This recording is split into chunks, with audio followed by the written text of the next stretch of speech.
Playhouse presents the Campbell Playhouse. Orson Welles, producer.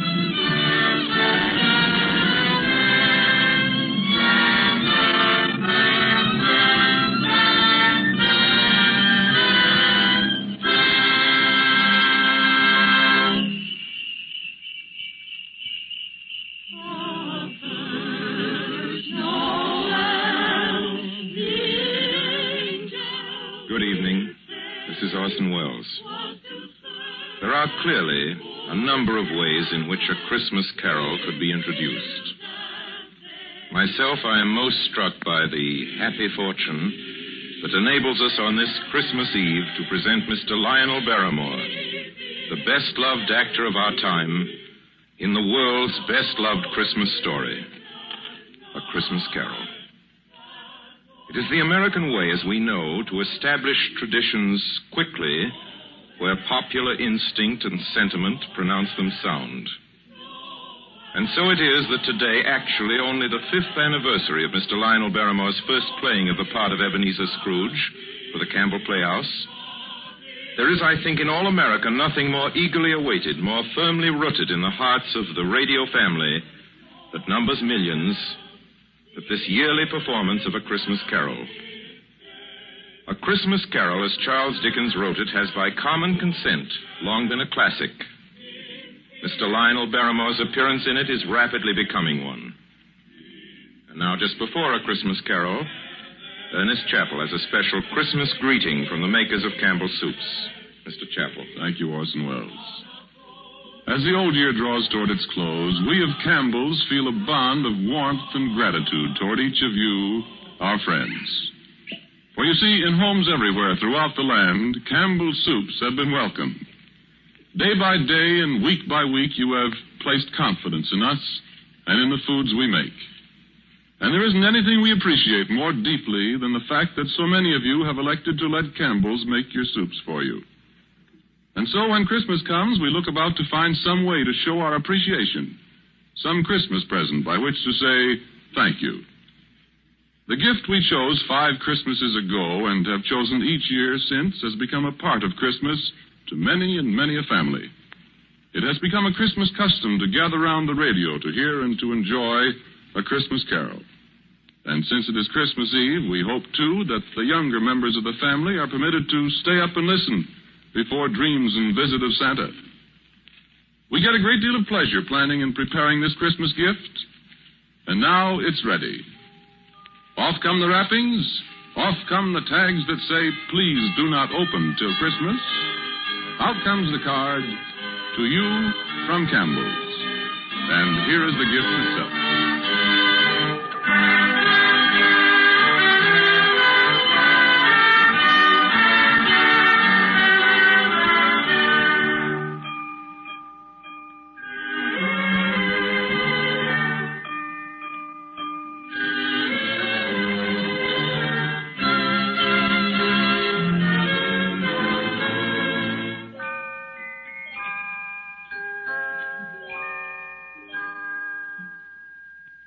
Marley was dead to begin with. There's no doubt whatever about that. The register of his burial was signed by the clergyman, the clerk, the undertaker, and the chief mourner. Scrooge signed it. And Scrooge's name was good upon change for anything he chose to put his hand to. Old Marley was as dead as a doornail. Scrooge knew he was dead? Of course he did. Scrooge and Marley were partners for I don't know how many years. Oh, but he was a tight-fisted hand at the grindstone, was Scrooge. A squeezing, wrenching, grasping, scraping, clutching, covetous old sinner. Once upon a time, of all the good days in the year, on Christmas Eve, old Scrooge sat busy in his counting house, a grim, cheerless place if ever there was one. The door of Scrooge's counting house was open, that he might keep his eye upon his clerk, Bob Cratchit, who in a cold and dismal little cell beyond worked at his ledgers. 19, 20, 21, 22. Merry gentlemen, let nothing you dismay. 23, 26, 29.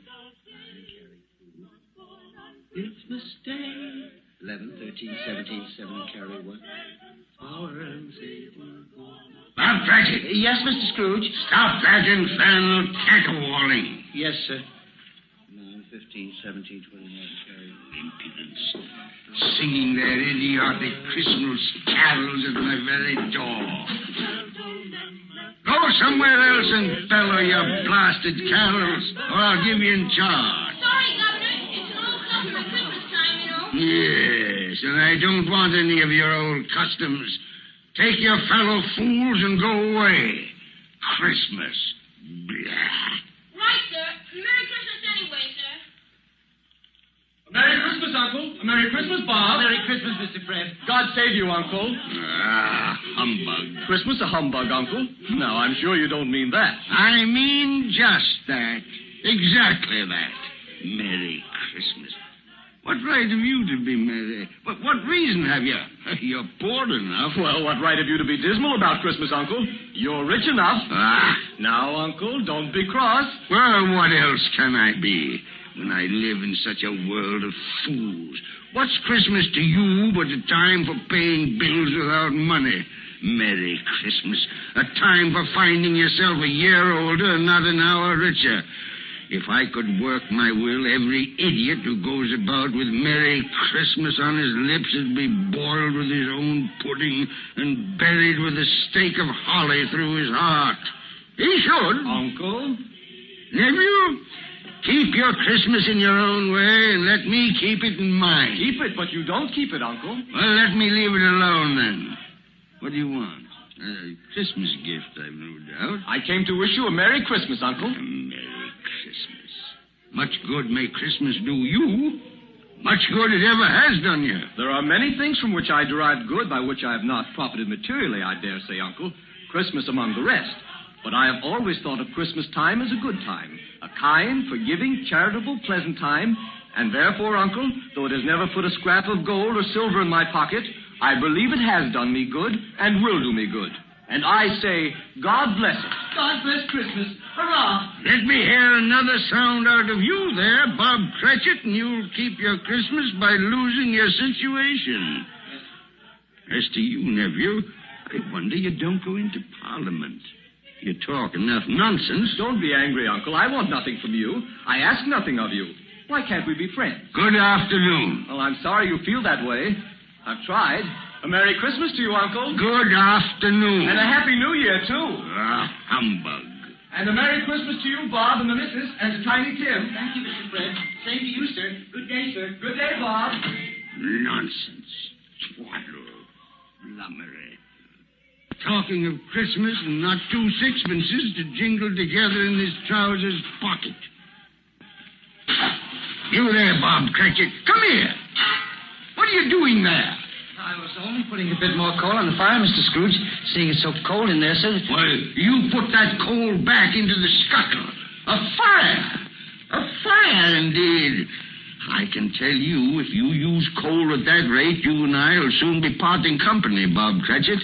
You understand that? There's many a young fella like your situation, you know. Oh, I'm sorry, sir. My fingers were getting a little stiff with the cold. Then put on your mittens. There's someone at the door. See who it is. Yes, sir. Good afternoon, sir. Good afternoon. This is the firm of Scrooge and Marley. Yes, sir. I should like to see the head of the firm, if I may. Oh, very good, sir. What is it? A gentleman to see you, Mr. Scrooge. Huh? Have I the pleasure of addressing Mr. Scrooge or Mr. Marley? Marley's been dead these 7 years tonight. I'm Well, Scrooge. now, Mr. Scrooge, at this season of the year, it's only fitting that we who are more fortunate should raise a fund to buy the poor some meat and drink and means of warmth. You may not believe it, sir, but many thousands are now in want of common necessities, and hundreds of thousands are in want of the simplest comfort, sir. Are there no prisoners? There are plenty of prisons, sir. And the workhouses? They're still in operation, I trust. I wish I could say they are not, but they are, sir. The treadmill and the poor law are in full vigor, then? Both very busy, sir. Oh, well, I'm very glad to hear that. I was afraid from what you said at first that something had occurred to stop them in their useful cause. No, sir, all these institutions that you mention are flourishing. But it's nevertheless true that some additional provision for the poor and the destitute must be made. A few of us upon change are endeavoring to raise such a fund, you see. And What shall I put you down for? Nothing. Oh, I see. You wish to be anonymous, sir. I wish to be let alone. I don't make merry myself at Christmas time, and I can't afford to keep a lot of idle people and make them merry. I help support the establishments that take care of the poor. They cost enough. Let those who are badly off go there. Many can't go there, sir. And many would rather die. Well, then, my advice to them is to do so and decrease the surplus population.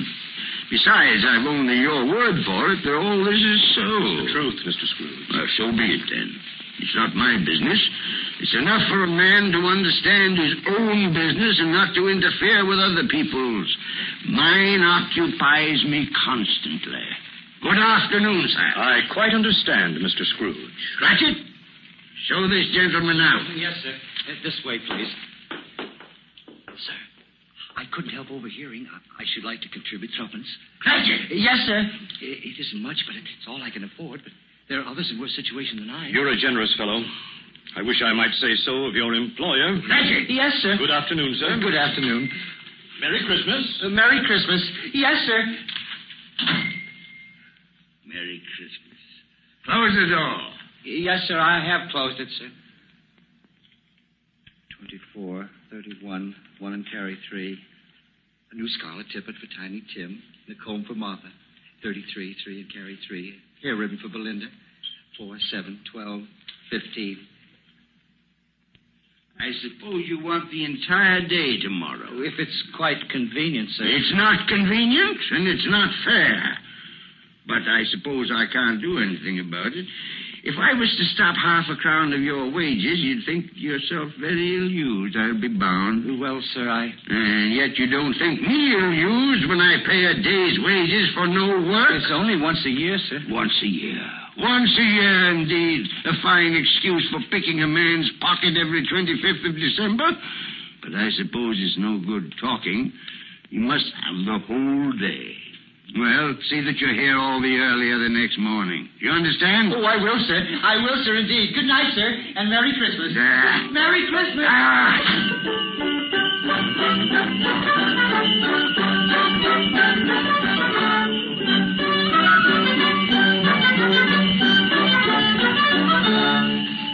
The office was closed in a twinkling, and Bob Cratchit, with the long ends of his white comforter dangling below his waist, for he boasted no greatcoat, went down a slide on Cornhill 20 times in honor of its being Christmas Eve, and then ran home to Camden Town as hard as he could pelt to play with his family at Blind Man's Buff. Scrooge, on the other hand, took his melancholy dinner in his usual melancholy tavern. Having read all the newspapers and spent the rest of the evening with his banker's book, went to his dismal house. Darkness is cheap, and Scrooge likes it.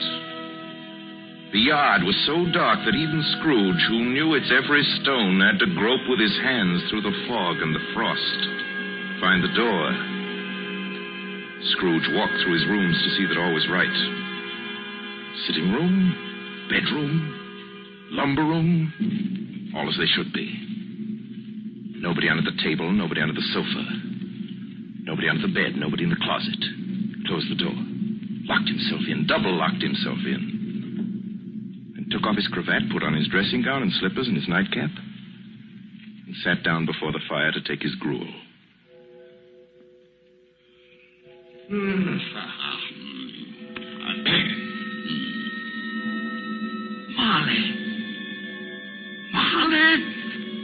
Marley. I could have sworn I saw... humbug. Marley's been dead these 7 years. Humbug.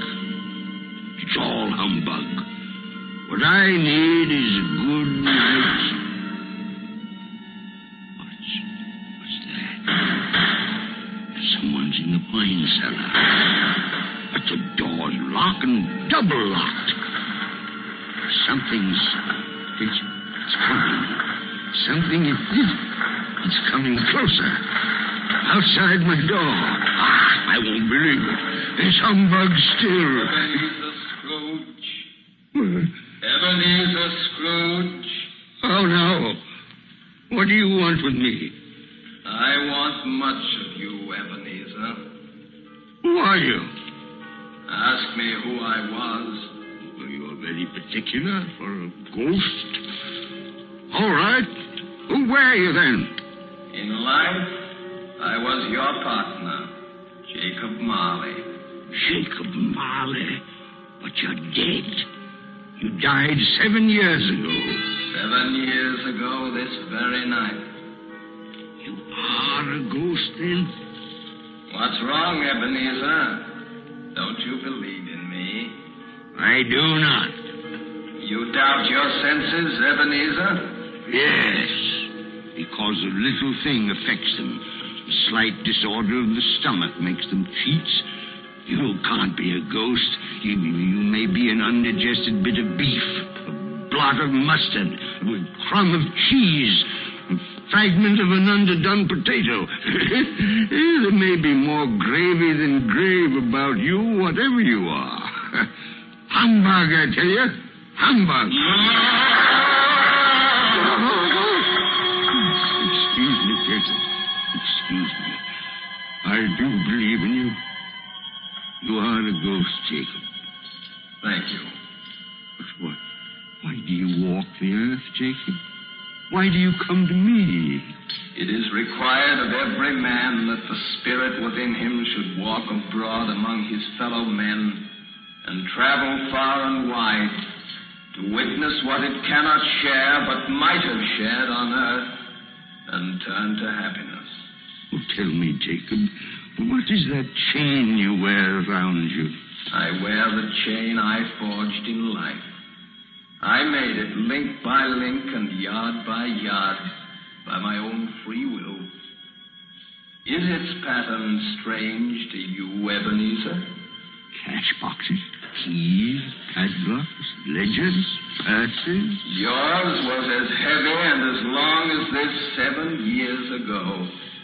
And you have labored on it since, Ebenezer. Oh, Jacob, speak comfort to me. Comfort I have none to give. I cannot rest. I cannot stay. I cannot linger. Weary journeys lie before me. You travel fast? Yes, Ebenezer, on the wings of the wind. 7 years dead and traveling all the time? 7 years, Ebenezer.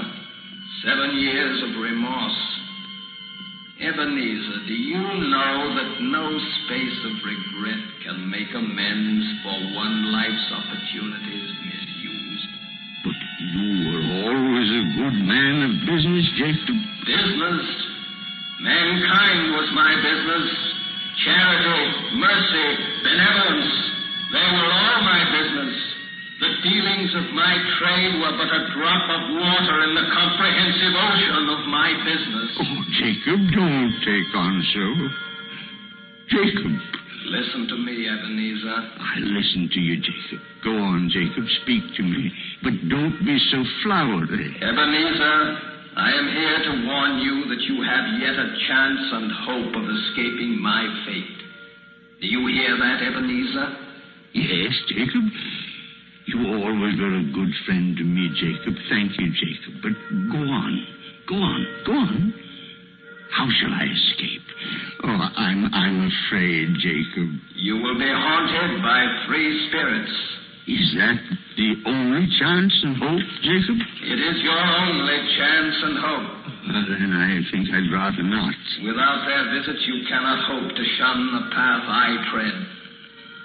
Expect the first tomorrow, when the bell tolls 1.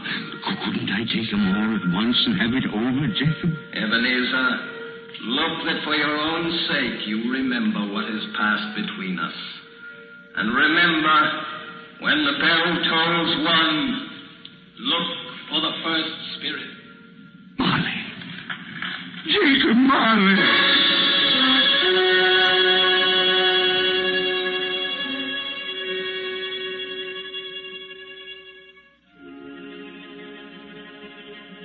Scrooge awoke. He was lying on his bed fully dressed. Suddenly the curtains of his bed were drawn aside. Scrooge found himself face to face with the unearthly visitor who drew them.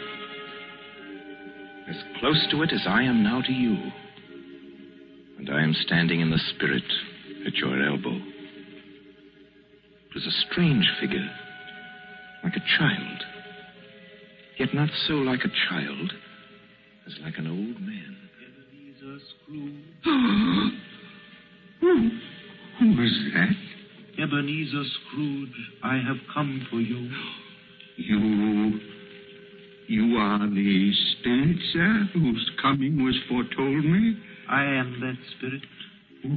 What are you? I am the ghost of Christmas past. Long past? No, your past. But what do you want of me? What brings you here to haunt me? Your welfare, Ebenezer Scrooge. Rise and walk with me. Oh, no, not out of the window. I can't do that. I'll fall down. I'm not a spirit. I'm mortal. I'll fall. Bear but a touch of my hand upon your heart, and you shall be upheld in more than this. Come, follow me.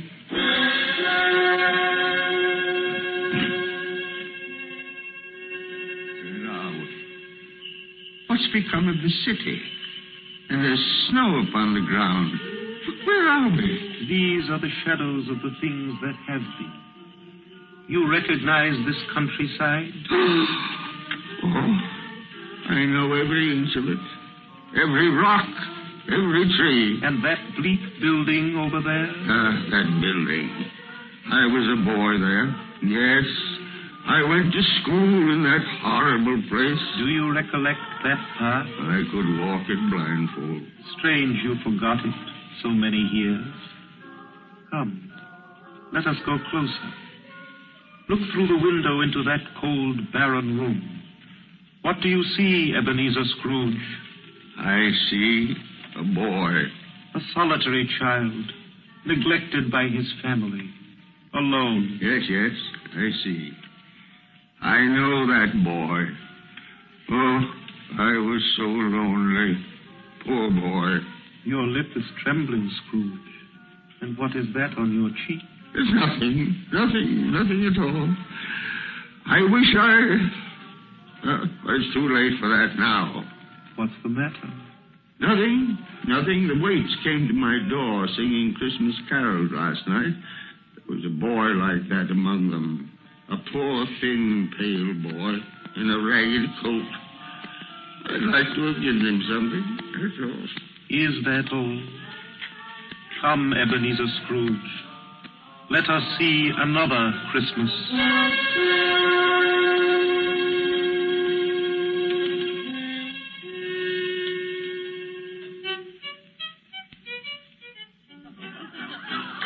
Do you know this place, Ebenezer Scrooge? Know it? Why, this is the counting house where I was apprentice. Listen. Why, it's my old master. Bless his heart, old Fezziwig. My master, alive again, and hosting one of his Christmas parties. Listen to him. Let the needle and back to your places. And there's Dick Wilkins. Poor Dick. Dear, yes?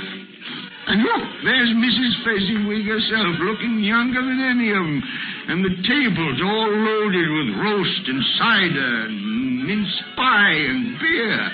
Oh, what a jolly time we used to have. That carefree young man with the light heart and the gay smile. Do you recognize him? Yes.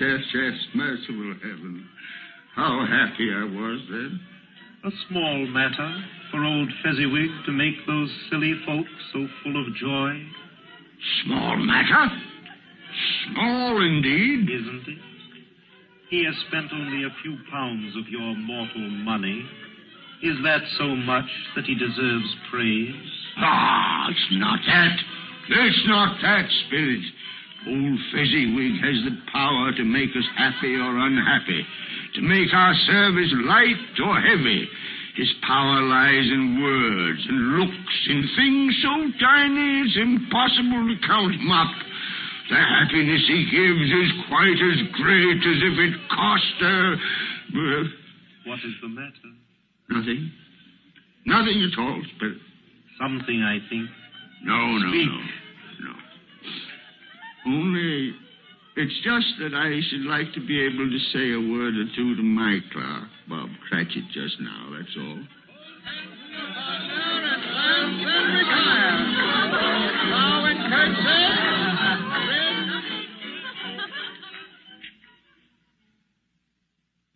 My time grows short, and we have yet another journey to make. Where now? Come. This is our last visit to the past Ebenezer. Here, in this little room, with a fair young girl by your side. Do you recognize yourself, Ebenezer? Oh, no. Spare me this. You're older now, a man in the prime of life. Your face has begun to wear the signs of care and avarice. Your eyes are greedy, the eager, restless eyes of a miser. No, please. She knows it, too, that girl by your side. There are tears in her eyes. It matters little, Ebenezer, to you. Very little. I know that. Belle, have I changed towards you? When we were engaged, we were both poor. Was it better then? Better to be poor? Better at least to be happy. You're changed. You were another man then. I was a boy. Do you blame me because I've grown wiser? Have I ever tried to break our engagement? In words, no. Never. In what, then? In a changed nature. In an altered spirit. In everything that made my love of any value in your sight. So I release you from your promise. Belle. Oh, at first it may cause you pain to lose me. A very brief pain. But soon it will be dim, like a half-remembered dream. An unprofitable dream. And you will be glad to be awake from such a dream. May you be happy in the life you have chosen, Ebenezer. For the love of him you once loved. Spirit, it's enough. Show me no more. Take me home. These were shadows of the things that have been. That they are what they are. Do not blame me. No more. One shadow more. Come. Do you see this man, Ebenezer Scrooge? This man might have been you, and the woman beside him your wife, and that girl might have been your daughter, Ebenezer Scrooge. She might have called you father. She might have been a springtime in the haggard winter of your life. Please let me go. Show me no more. Listen now, while they speak, Ebenezer. Belle, I saw an old friend of yours today. Who was it? Yes. Oh, how can I? I know. Mr. Scrooge. Mr. Scrooge it was. I passed his office window. It wasn't shuttered, and there was a candle inside, so I couldn't help seeing him. His partner, Marley, lies at the point of death, I hear. And there Scrooge sat all alone. Quite alone in the world, I do believe. Spirit, I can bear no more. Leave me. Hold me no more. Take me back. Take me back.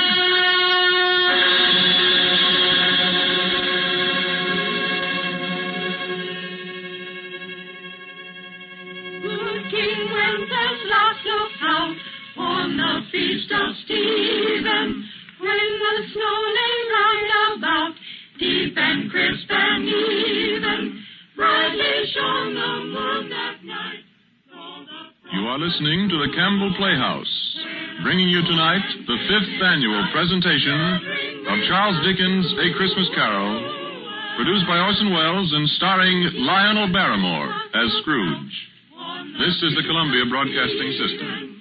When the snow lay round about, deep and crisp and even, brightly shone the moon that night, though the frost was cruel.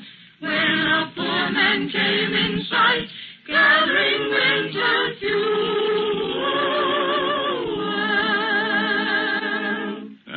back to the Campbell Playhouse in the 5th annual presentation of A Christmas Carol. A Christmas present from the makers of Campbell Soups.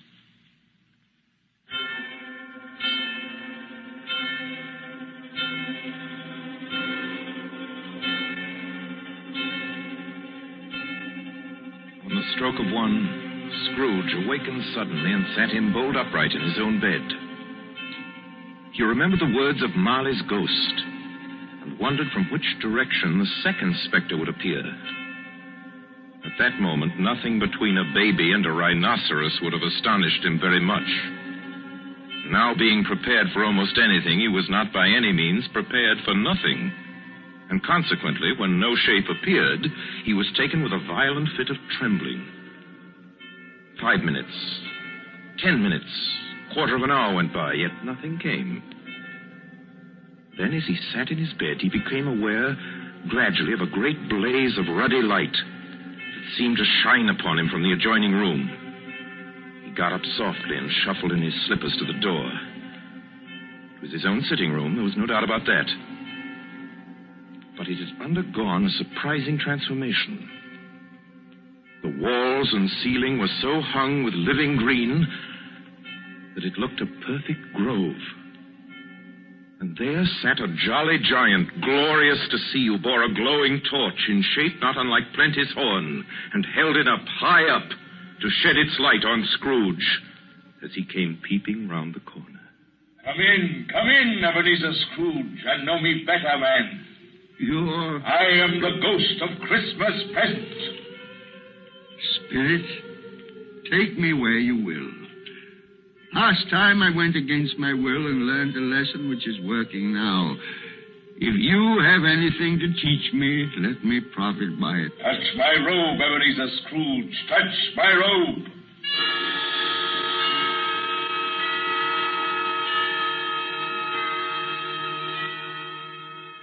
Where have you brought me, Spirit? To an humble dwelling in an humble street. It's miserable enough. Yet there is happiness there. Who are these people? Who's that woman? And the children? These are the family of your clerk, Bob Cratchit. See his wife, dressed in a twice-turned gown, but brave in ribbons, laying the table for their Christmas dinner. And there, assisting her, is her daughter, Belinda. And the young man with the fork in the stuffing, that's Master Peter Cratchit. And the two little Cratchits.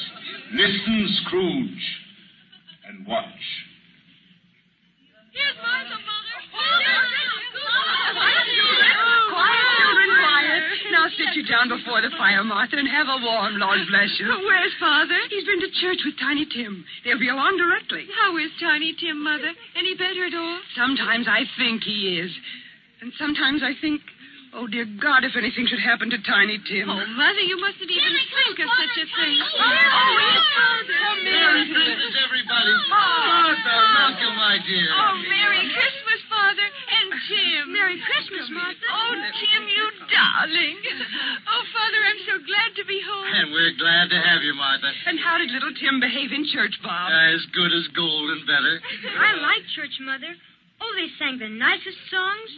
I hope people saw me there. Saw you there? And why, Tim? Well, don't you see? Because I'm lame. And if they saw my crutch, it might be pleasant for them to remember on Christmas who it was made lame beggars walk and blind men see. Bless you, my son. Are we ready to eat, Mother? Oh, yes, children, we're all ready. Come, take your places and wait your turn. There's plenty of stuffing and dressing and plum pudding for all of you. Martha, take care of Tiny Tim and see that he eats plenty. Yes, he must Mother. get strong and well. Now sit down, everyone. Yes, come on, Tiny Tim. And now, my dears. I see a vacant seat in the fore chimney corner, and a crutch without an owner, carefully preserved. No, kind Spirit. Say he'll be spared. Say he'll live. If these shadows remain unaltered by the future, Ebenezer, the child will die. And to praise thy name. Amen. Amen. And now, my dears, with such a dinner, a toast. A Merry Christmas to us all, and God bless us. God bless us, everyone. And now to Mr. Scrooge. I'll give you a toast to Mr. Scrooge, the founder of the feast. The founder of the feast, indeed, who pays you all of 15 shillings a week. I wish I had him here. I'd give him a piece of my mind to feast on, and I hope he'd have good appetite for My it. dear, the children, Christmas Day. It should be Christmas Day, I'm sure, on which one drinks the health of such an odious, stingy, unfeeling man as Mr. Scrooge. You know he is, Bob. Nobody knows it better than you, poor fellow. My dear Christmas Day. I'll drink his health for your sake and the day's, not for his. Long life to him. A Merry Christmas and a Happy New Year. He'll be very merry and very happy, I have no doubt. And I say God bless him too, Mother, and everyone. Yes, Mr. Scrooge. Very well.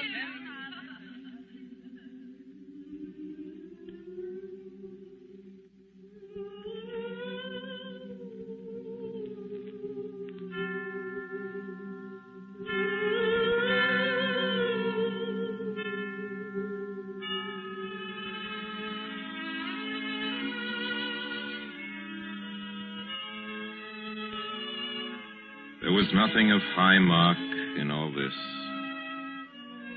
They were not a handsome family, these Cratchits. They were not well dressed. Their shoes were far from being waterproof. Their clothes were scanty and at noon, very likely, the insides of a pawnbroker's. But they were happy, grateful, pleased with one another and contented with the time. And when at last they faded, Scrooge had his eye upon them, and especially on Tiny Tim until the last.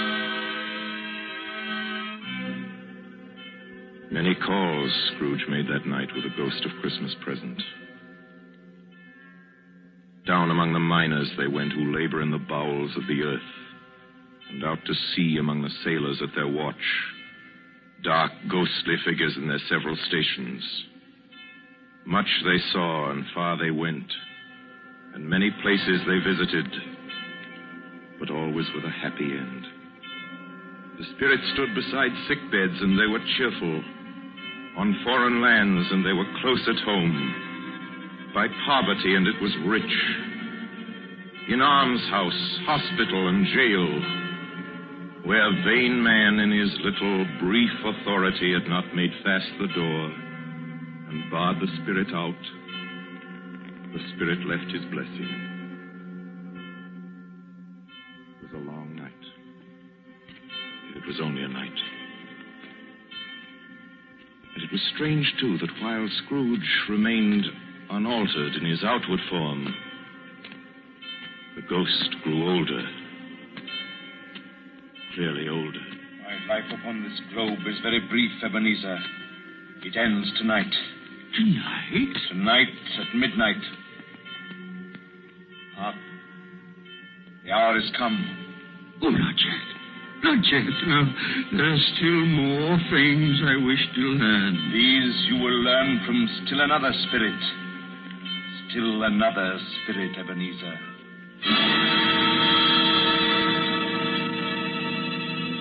Scrooge looked about him for the ghost. It had vanished. He found himself once more in his bed, in his dressing gown and his nightcap. He'd heard the clock strike.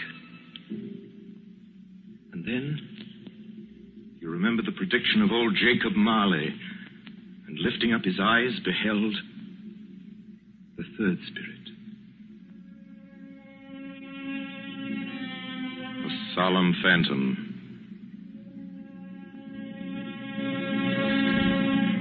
Shrouded in black, draped and hooded, coming towards him slowly and silently, like a mist along the ground.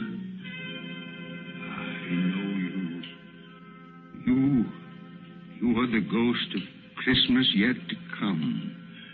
You'll show me the shadows of things that have not happened, but will happen in the time before us. Answer me, spirit, ghost of the future. Oh, I fear you more than any specter I've seen. Yet, as I know your purpose is to do me good, and as I hope to live to be another man from what I was, lead on. Lead on. The night is waning fast. Time is precious. Spirit, Why have you brought me here again? Here to Bob Cratchit's home? It's not the same. Why is it so quiet? So very quiet here.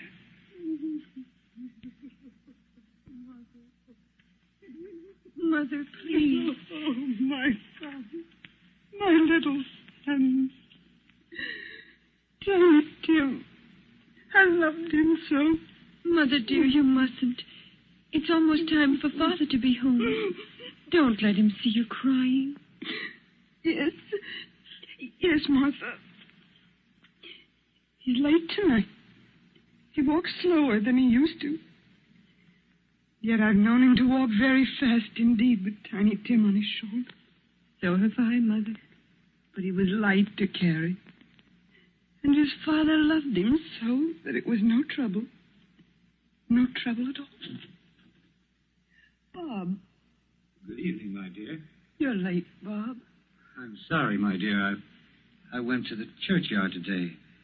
I wish you could have gone with me. It would have done your heart good to see how sweet and green a place it is. You'll see it often. I promised him. I promised Tiny Tim we'd walk there on Sunday. Oh, Father, dear. It's God's will, Bob. I'm trying to understand it, my dear. My son. My little son, Tiny Tim. And I loved him so. Oh, that's cruel. Cruel. Spirit, can't you give me one ray of hope that I may change all that? That Tiny Tim may live?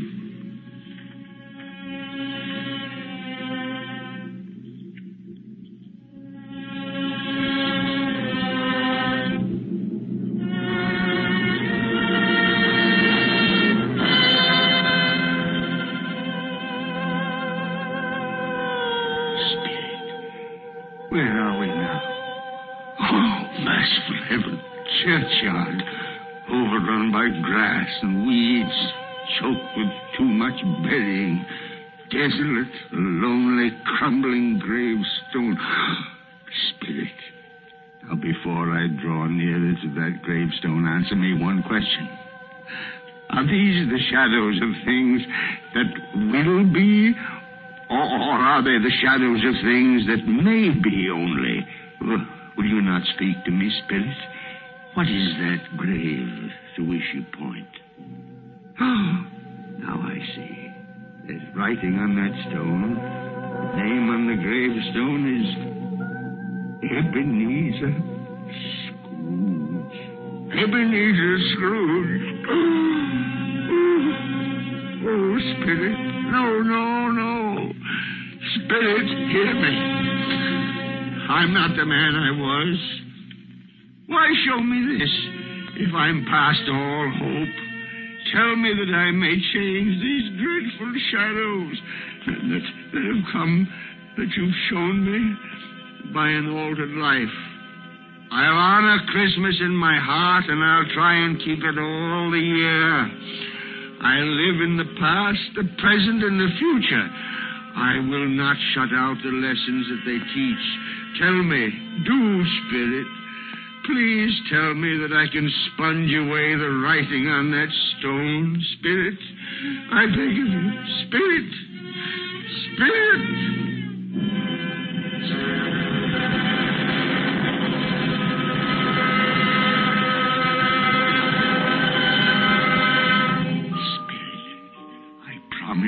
On my knees. I promise.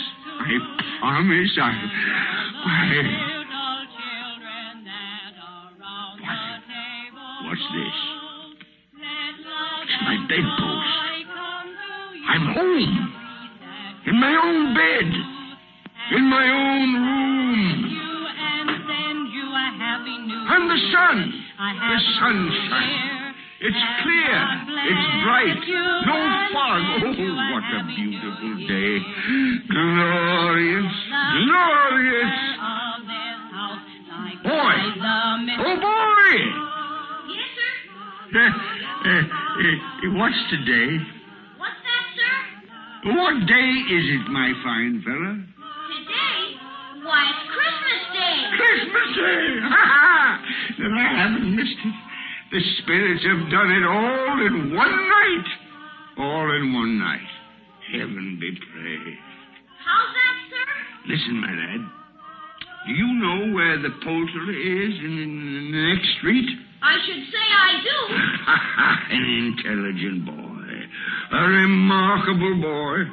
Tell me, do you know if they've sold the prize turkey that was hanging in the window? The one as big as me? What a delightful boy. It's a pleasure to talk to you. Yes, my buck? It's hanging there now, sir. Oh, that's wonderful.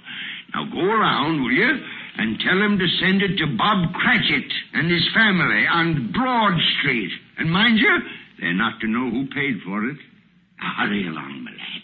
And here's half a crown for your trouble. Yes, sir. Yes, sir. And a Merry Christmas. And a Merry Christmas to you, too, my boy. Oh, I don't know what to do. I'm as light as a feather, as happy as an angel. I'm as merry as a schoolboy. A Merry Christmas. A Merry Christmas to everybody. A Happy New Year to all the world. Whoop! Whoop!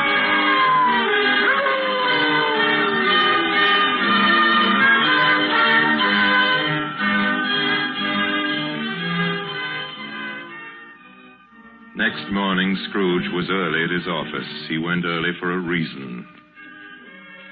If he could only be there first and catch Bob Cratchit coming late. That was the thing he'd set his heart upon. And he did it. Yes, he did. The clock had struck 9. No Bob. 1:15. No Bob. Scrooge sat with his door wide open that he might see him come in. And at last he came. His hat was off before he opened the door. His comforter, too. He was on his stool in a jiffy, driving away with his pen, as if he were trying to overtake 9 o'clock. 8 and 17 are 15. Carry the 1, 24. Carry the 2, 31. Carry the 4. 8 and 6 are 14. Carry the 8. Hello, you, Cratchit. Yes, sir. Step this way, Cratchit, if you please. Cratchit, what do you mean by coming in at this time of day? Oh, I'm very sorry, sir. I'm behind my time. You are? You are? Yes, I think you are. Oh, it's only once a year, Mr. Scrooge. It shall not be repeated. I was making rather merry yesterday, sir. I'll tell you what, my friend. I'll not stand this sort of thing any longer. And therefore, Bob Cratchit, I'm about to raise your salary. Mr. Scrooge, are you quite yourself, sir? No. No, thank heaven I'm not quite myself. Merry Christmas, Bob. Merry Christmas, my good fella. A merrier Christmas than I've given you in many a year. I'll raise your salary, and we'll see what we can do for Tiny Tim and the rest of your family. We'll discuss it this very afternoon over a Christmas bowl of smoking bishop. Bob, make up the fire. Make it up and buy another coal scuttle before you dot another I.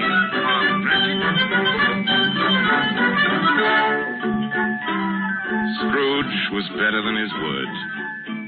He did it all, and infinitely more. To Tiny Tim, who did not die, he was a second father. He became as good a friend, as good a master, and as good a man as the good old city knew, or any other good old city, town, or borough in the good old world. Some people laughed to see the alteration in him, but he let them laugh, and little heeded them. His own heart laughed, and that was quite enough for him. He had no further intercourse with spirits, but lived upon the total abstinence principle ever afterwards, and it was always said of him that he knew how to keep Christmas well, if any man alive possessed the knowledge. May that be truly said of us, all of us. And so, as Tiny Tim observed, God bless us, everyone. Joy to the world, the Lord is come. Let earth receive her King. Let every heart prepare his room. And heaven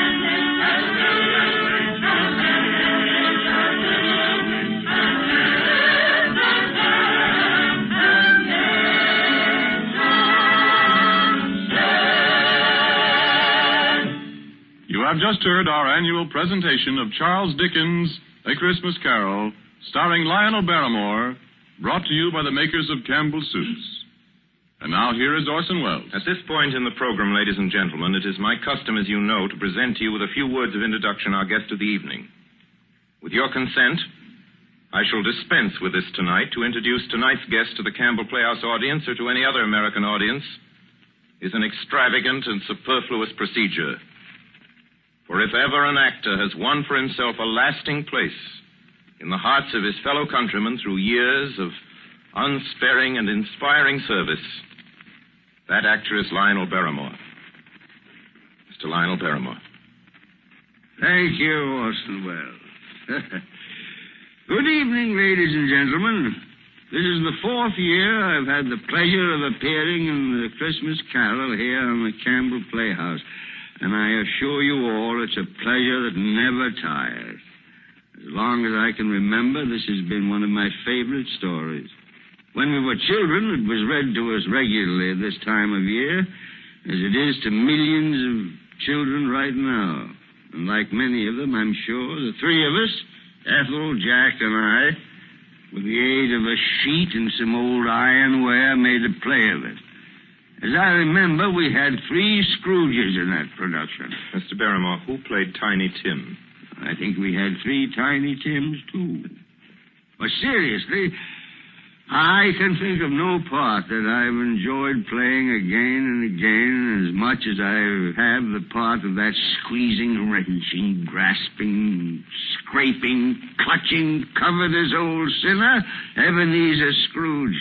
And I can think of no happier or more suitable choice for the makers of Campbell Soups to offer the people of America as their Christmas present each year than Charles Dickens' well-beloved story, Christmas Carol. Good night, Orson. Good night, everybody. And a Merry, Merry Christmas to you all. Good night, Mr. Barrymore. Merry Christmas to you, too. Ladies and gentlemen, for next Sunday night, we're happy to announce our version of a great and truly American story by a great American novelist, Come and Get It, by Edna Ferber. Against a background of the mighty forests of Miss Ferber's own Wisconsin, it tells a stirring tale of the men and women who live and die in the woods in order that lumber may come down the rivers every spring into the cities of the modern world. Like so many of Miss Ferber's epic romances of American life, it was made from a best-selling novel into a highly successful motion picture. Now we bring it to you on the air.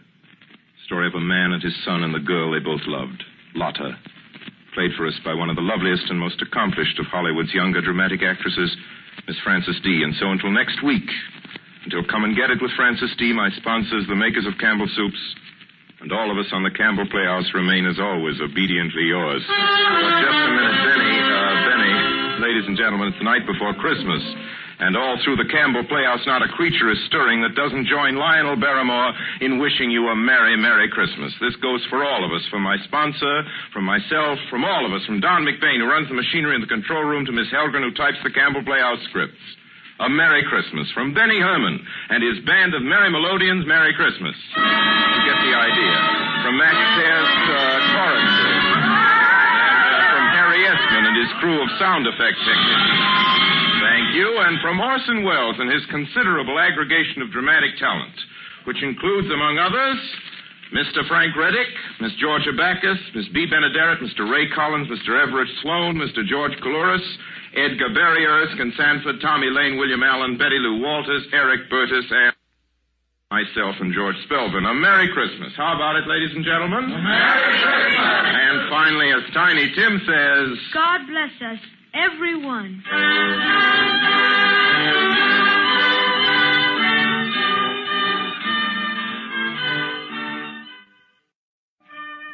The makers of Campbell Soups join Orson Welles in inviting you to be with us in the Campbell Playhouse again next Sunday evening when we bring you Edna Ferber's Come and Get It with Miss Frances D. as our guest. Meanwhile, if you have enjoyed our 5th annual presentation of A Christmas Carol, won't you tell your grocer so this week when you order Campbell Soups? This is Ernest Chappell saying thank you and a Merry Christmas to you all.